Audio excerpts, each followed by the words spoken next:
I want to tell you about the brain boardroom. This is a concept I invented as I was trying to navigate my inner world.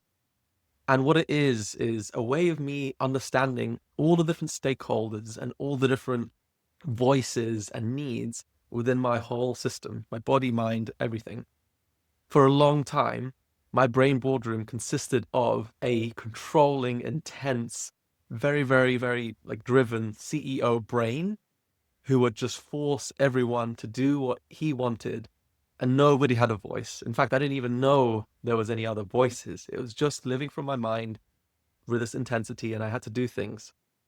The first voice that came online was my body. My body was around the table, and it was like this. It was being completely like hamstrung and silenced.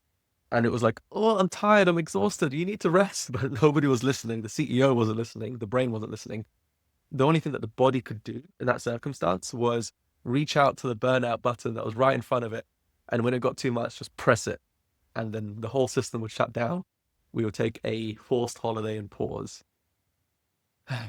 Over time, as I delved further into my inner world and integrated more of my parts, I found there are more voices around this boardroom. And there were things like my body, who needed rest and needed to be looked after, needed to eat, and also my heart. I needed to nurture my relationships, lean into family and friendships, and have a community around me to support.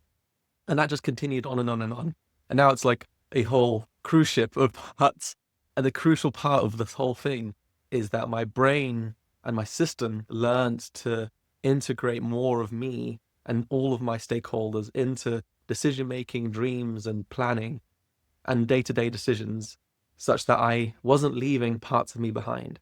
Because anytime any of my stakeholders around my boardroom are silenced or ignored, they get louder. And the louder they get, the harder they shout, the harder it is to go forward and make plans and make things happen without one of them turning the whole system, the whole business, my whole body, everything into chaos and ruin. So the question I'll leave you is, what voices are there in your brain boardroom? And are there any that you're not listening to? Thank you. One extra bit is, who is the chairperson of your brain boardroom? If it's the CEO mind, then they're going to take over all the control and they're going to have a bias towards who's listened to and who isn't, because they're also a stakeholder. The chairperson should be yourself. And that means that the self is separate to the mind. We're actually not, we aren't our minds. Our minds are thoughts and a part of us, but there is actually a consciousness perspective that can take into account the mind and take action based on what it says or resist it and say, no, that's not what I want. So that's the role of the chairperson, aka self, aka consciousness.